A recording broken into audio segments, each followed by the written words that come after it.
ഇന്ന് day 3യുടെ first റിവിഷനാണ്. വേഗം തന്നെ റിവിഷനിലേക്ക് പോവാം. മലയാളം ഫസ്റ്റ് ബ്രെയിലിൻ്റെ ക്ലാസ് 3 ആണ് നോക്കിയത്. ഇംഗ്ലീഷ് റൂൾ 3 ആണ്. Rule 3 active and passive voice ആണ്. അതിൻ്റെ ഒരു ഷോർട്ട് വീഡിയോ ഞാൻ ഇട്ടിട്ടുണ്ട്. വളരെ എളുപ്പത്തിൽ മനസ്സിലാക്കാൻ പറ്റും. പിന്നീട് കളക്റ്റീവ് നൗൺസ് ആണ്. കുറച്ച് കളക്റ്റീവ് നൗൺസ് ആണ് ഇന്ന് നോക്കിയുള്ളൂ. എ ട്രൂപ്പ് ഓഫ് കങ്കാരൂസ് നമ്മൾ നോക്കിയതാണ്. എ വാച്ച് ഓഫ് നൈറ്റിംഗേൾസ് എന്നാണ് പറയുക. A army of frogs, a series of events പറഞ്ഞതാണ്. A convocation of eagles, a sloth of bears, a cauldron of bats, a troop of monkeys, a murder of crows എന്നാണ് പറയുക. A murder of crows. A pod of dolphin പറഞ്ഞതാണ്. A cluster of huts, a clump of trees, a cabinet of ministers പറഞ്ഞതാണ്. A litter of puppies പറഞ്ഞതാണ്. A head of cattle പഠിച്ചതാണ്. A bunch of grapes പഠിച്ചതാണ്. A crew of sailors പഠിച്ചതാണ്. A swarm of bees, a flock of birds, a duck of cats. ഇത്രയാണ് ഞാൻ ഇന്ന് നോക്കിയത്.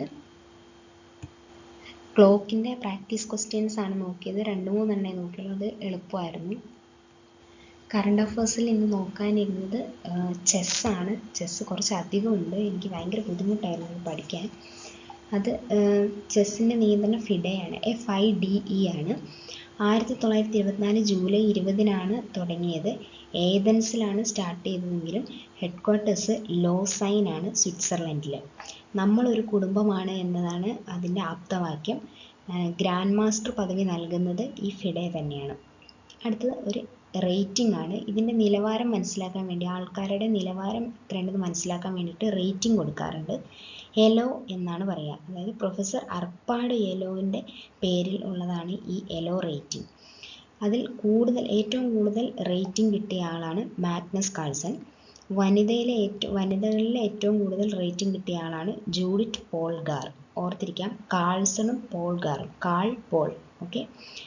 അടുത്തത് ഏറ്റവും പ്രായം കുറഞ്ഞ ഇന്ത്യൻ ഗ്രാൻഡ് മാസ്റ്ററായ ഗുകേഷ്, ഗുകേഷിനറിയാം. 2700 റേറ്റിംഗ് ഉണ്ട് ഗുകേഷിന്.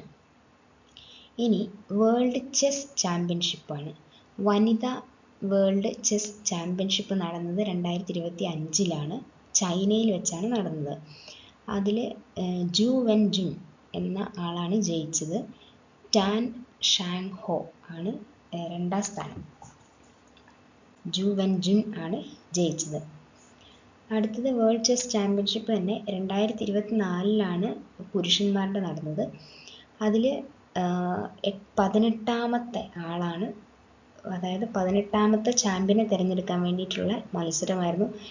ഗുകേഷിനാണ്, ഇന്ത്യക്കാരൻ ഗുകേഷിനാണ് 2024 വേൾഡ് ചെസ് ചാമ്പ്യനായത്. അദ്ദേഹം മത്സരിച്ചത് ഡിങ് ലിറൻ, ചൈനക്കാരനായ ഡിങ് ലിറനെയാണ് തോൽപ്പിച്ചത്. 2023 ചാമ്പ്യനായിരുന്നു ഡിങ് ലിറൻ. വേദി സിംഗപ്പൂരായിരുന്നു. ഡിങ് ലിറൻ എക്സാമിന് ചോദിച്ചിട്ടുണ്ട്, ഓർത്തിരിക്കുക.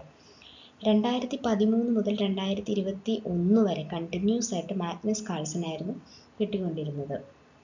അടുത്തത് ആദ്യമായിട്ട് ഈ വേൾഡ് ചെസ് ചാമ്പ്യൻഷിപ്പ് കിട്ടുന്ന ഇന്ത്യൻ എന്ന് പറയുന്നത് വിശ്വനാഥൻ ആനന്ദാണ്. 5 തവണ വേൾഡ് ചെസ് ചാമ്പ്യൻ ആയിട്ടുണ്ട്. 2ാമത്തെ ഇന്ത്യനാണ് ഗുകേഷ് ഇപ്പോൾ കിട്ടിയത്.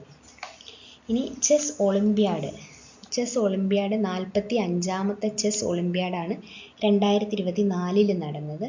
ഹംഗറിയിൽ വെച്ചായിരുന്നു. അതിൽ ഓപ്പൺ ഒളിമ്പ്യാഡിൽ സ്വർണ്ണ മെഡൽ ഇന്ത്യക്കാണ് കിട്ടിയത്. വെള്ളി USA, വെങ്കലം ഉസ്ബെക്കിസ്ഥാൻ. ഇത് പുരുഷന്മാരുടെ ടീമാണ്. എന്നാൽ വനിതാ വിഭാഗത്തിൽ സ്വർണം കിട്ടിയത് ഇന്ത്യക്ക് തന്നെയാണ്. വെള്ളി കിട്ടിയത് കസാക്കിസ്ഥാനും വെങ്കലം കിട്ടിയത് USA-യുമാണ്. ഓർക്കുക, ഒന്നുകൂടെ പറയാം. പുരുഷന്മാരിൽ ഇന്ത്യ, USA, ഉസ്ബെക്കിസ്ഥാൻ. വനിതകളിൽ ഇന്ത്യ, കസാക്കിസ്ഥാൻ, USA. അങ്ങനെയാണ്. ഇനി ഈ ഓപ്പണിൽ ഇന്ത്യൻ ടീമിൽ ആരൊക്കെ ഉണ്ടായിരുന്നു നോക്കാം. Gukesh, R Praggnanandhaa, Arjun Erigaisi, Vidit Gujrathi, P Harikrishna. 5 പേരായിരുന്നു ഉണ്ടായിരുന്നത്. ഗുകേഷ്, പ്രജ്ഞാനന്ദ, അർജുൻ എറിഗാസി, വിദിത് ഗുജറാത്തി, പി ഹരികൃഷ്ണ. അതിൻ്റെ ക്യാപ്റ്റനായിരുന്നു ശ്രീനാഥ് നാരായണൻ. പുരുഷന്മാരുടെ ക്യാപ്റ്റനായിരുന്നു ശ്രീനാഥ് നാരായണൻ. ഇതിൽ വ്യക്തിഗത സ്വർണം കിട്ടിയത് ഗുകേഷിനും അർജുൻ എറിഗാസിക്കും. വ്യക്തിഗത സ്വർണം കിട്ടി. ഇനി വനിതാ വിഭാഗത്തിലെ ടീം മെമ്പേഴ്സ് ആയിരുന്നു താനിയ, വന്തിക, ആർ വൈശാലി, ദിവ്യ ദേശ്മുഖ്, ഡി ഹരിക. ഒന്നുകൂടെ പറയാം, താനിയ, വന്തിക, ആർ വൈശാലി, ദിവ്യ ദേശ്മുഖ്, ഡി ഹരിക. ഇവരുടെ ടീം ക്യാപ്റ്റനായിരുന്നു അഭിജിത്ത്. ഇതിൽ വ്യക്തിഗത സ്വർണം കിട്ടിയത് വന്തികയ്ക്കും ദിവ്യ ദേശ്മുഖിനും വ്യക്തിഗത സ്വർണം കിട്ടി. ഇത് 2024 നടന്നതാണ്, 45-ാമത്തെയാണ്. അങ്ങനെയാണെങ്കിൽ 44-ാമത്തെ 2022 നടന്നതിനൊരു പ്രത്യേകതയുണ്ടായിരുന്നു. അത് ചെന്നൈയിൽ വെച്ചാണ് നടന്നത്. ആദ്യമായിട്ട് ഇന്ത്യയിൽ ചെസ് ഒളിമ്പ്യാഡ് നടക്കുന്നത് ചെന്നൈയിലാണ്. 2022 44-ാമത്തെ. ചിഹ്നം എന്ന് പറയുന്നത് തമ്പിയാണ്. അതിൽ 44-ാമത്തെ ഈ ഒളിമ്പ്യാഡിൽ ഫസ്റ്റ് കിട്ടിയത് ഉസ്ബെക്കിസ്ഥാനായിരുന്നു. ഇന്ത്യക്ക് 3-ാം സ്ഥാനമായിരുന്നു. അന്ന് ഇന്ത്യയുടെ ടീമിൽ ഉണ്ടായിരുന്ന ആളാണ് നിഹാൽ സരീൻ എന്ന് പറയുന്ന മലയാളി. അടുത്തത് കാൻഡിഡേറ്റ് ചെസ് എന്ന് പറയുന്നതാണ്. അതായത് വേൾഡ് ചെസ് ചാമ്പ്യൻഷിപ്പിൽ പങ്കെടുക്കാൻ വേണ്ടി കഴിഞ്ഞ വർഷത്തെ ചാമ്പ്യനായിരിക്കും ഒരാൾ പുതിയതായിട്ട് കണ്ടുപിടിക്കണം, അവർക്കെതിരെ കളിക്കാനായിട്ടുള്ള ആൾ. അവർക്കുള്ള മത്സരമാണ് കാൻഡിഡേറ്റ് ചെസ് എന്ന് പറയുന്നത്. ഇതിൽ പങ്കെടുത്ത ഒരേ ഒരു വനിതയാണ് ജൂഡിത്ത് പോൾഗർ എന്ന് പറയുന്നത്. ഈ ജൂഡിത്ത് പോൾഗറിനാണ് ഏറ്റവും കൂടുതൽ റേറ്റിംഗ് കിട്ടിയ വനിത. ഓക്കെ, 2024 ഡി ഗുഗേഷിനാണ് കിട്ടിയത് കാൻഡിഡേറ്റ് ചെസ്സിൽ. അതുകൊണ്ടാണ്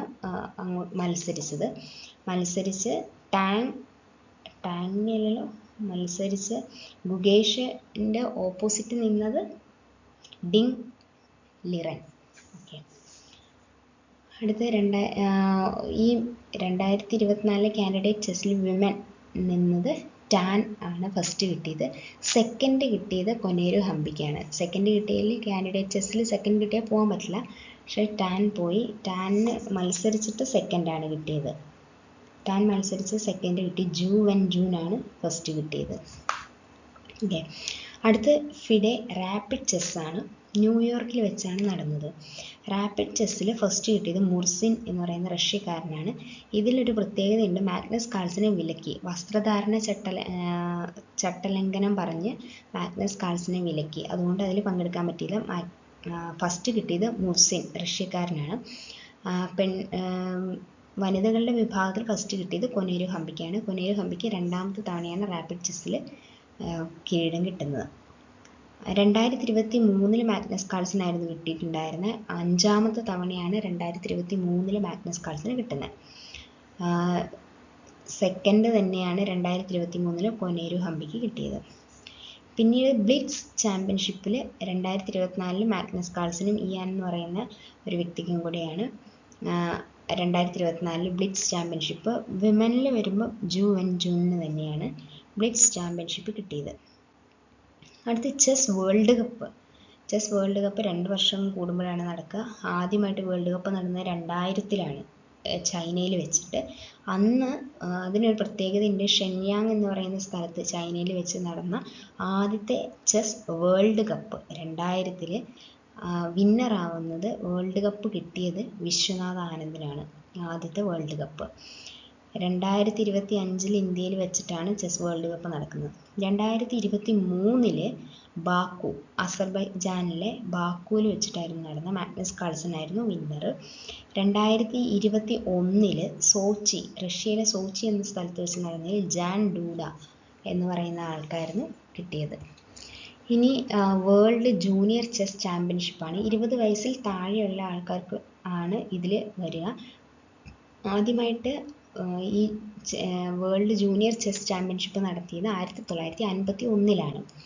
2025 വേൾഡ് ജൂനിയർ ചെസ് ചാമ്പ്യനായത് പുരുഷന്മാരിൽ പ്രണവ്, ഇന്ത്യക്കാരനാണ്. സ്ത്രീകളിൽ അന്ന, റഷ്യ ആണ്.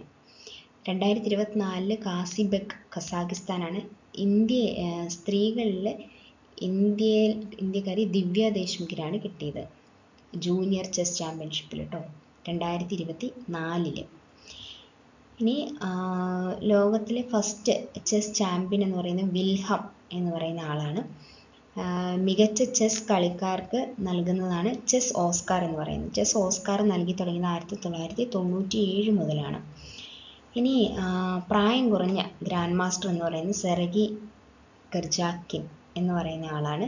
ഇന്ത്യയുടെ ഫസ്റ്റ് ഗ്രാൻഡ് മാസ്റ്റർ എന്ന് പറയുന്നത് വിശ്വനാഥ് ആനന്ദാണ്. ഈ വിശ്വനാഥ് ആനന്ദിനാണ് ഫസ്റ്റ് രാജീവ് ഗാന്ധി ഖേൽരത്ന പുരസ്കാരം ലഭിക്കുന്ന വ്യക്തി. അതുപോലെ തന്നെ കായിക വിഭാഗത്തിൽ ആദ്യമായി പത്മവിഭൂഷൺ ലഭിക്കുന്നതും വിശ്വനാഥൻ ആനന്ദിന് തന്നെയാണ്. ഇനി ഗ്രാൻഡ് മാസ്റ്റർ വനിതകളിലെ ഏറ്റവും പ്രായം കുറഞ്ഞ വനിത ഗ്രാൻഡ് മാസ്റ്റർ ലഭിച്ച കൊനേരു ഹംപിക്കാണ്. ഏറ്റവും പ്രായം കുറഞ്ഞ മലയാളി ഗ്രാൻഡ് മാസ്റ്റർ ലഭിക്കുന്ന ഏറ്റവും പ്രായം കുറഞ്ഞ മലയാളി നിഹാൽ സരീനാണ്. നിഹാൽ സരീൻ 2022 44ാമത്തെ ഏതിലാണ് 2020 ചെസ് ഒളിമ്പ്യാഡിൽ ചെന്നൈയിൽ വെച്ച് നടത്തിയ ഒളിമ്പ്യാഡിൽ ഇന്ത്യക്ക് 3rd കിട്ടിയിരുന്നു. അതിൽ ടീം മെമ്പറായിരുന്നു നിഹാൽ സരീൻ. ഓക്കെ, ഇനി ഏറ്റവും പ്രായം കുറഞ്ഞ ഗ്രാൻഡ് മാസ്റ്ററാണ് ഡി ഗുകേഷ്, 12 വയസ്സ്. അടുത്ത ഇന്ത്യയിൽ നിന്നും ഗ്രാൻഡ് മാസ്റ്റർ പദവി ലഭിക്കുന്ന വനിതകൾ കൊനേരു ഹംപിയും ഹരിത ദ്രോണവല്ലി എന്ന് പറയുന്നതാണ്.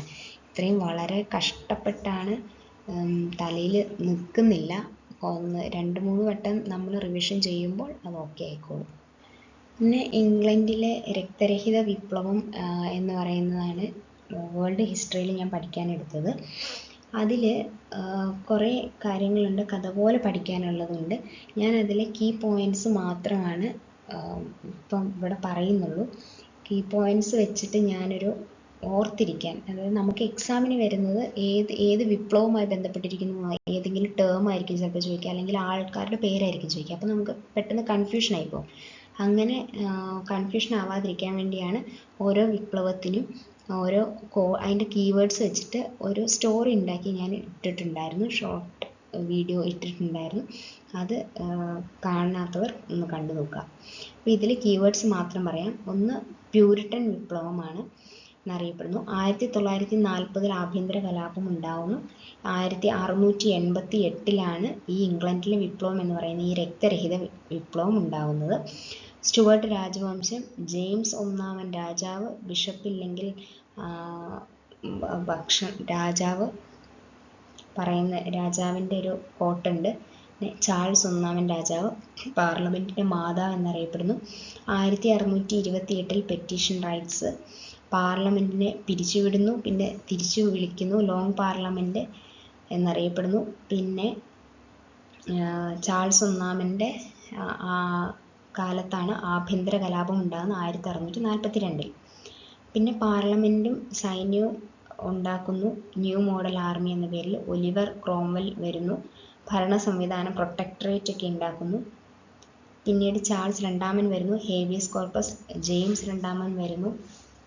ജെയിംസ് 2 ഫ്രാൻസിലേക്ക് പോകുന്നു. മേരിയും വില്യം വരുന്നു ഹോളണ്ടിൽ നിന്ന്. അതാണ് ആ സമയത്താണ് 1688 വിപ്ലവം. കൊട്ടാര വിപ്ലവം എന്നറിയപ്പെടുന്നുണ്ട്. പിന്നീട് ബിൽ ഓഫ് റൈറ്റ്സ്, പിന്നീട് അത് നിയന്ത്രിത രാജവാഴ്ചയിലേക്ക് വരുന്നതാണ്. ഇത്രയാണ്, ഞാൻ ജസ്റ്റ് കീവേഡ്സ് മാത്രമാണ് പറഞ്ഞിട്ടുള്ളൂ. അത് പറയാൻ ഒരുപാട്, കഥ പോലെ പറയാനാണെങ്കിൽ ഒരുപാടുണ്ട്, ക്വസ്റ്റ്യൻസ് ചോദിക്കാനാണെങ്കിലും ഒരുപാടുണ്ട്. അപ്പം അടുത്ത റിവിഷനിൽ, സെക്കൻഡ് റിവിഷനിൽ ക്വസ്റ്റ്യൻ പോലെ ചോദിക്കുമ്പോൾ ഓക്കെ എല്ലാം നന്നായിട്ട് ഓർക്കാൻ പറ്റും. ഇപ്പോൾ ഇത്രയേ ഉള്ളൂ. അടുത്ത ടോപ്പിക്കുമായിട്ട് നാളെ വരാം. Thank you. വീഡിയോ ഉപകാരപ്പെട്ടാൽ ലൈക്ക്, ഷെയർ, സബ്സ്ക്രൈബ്.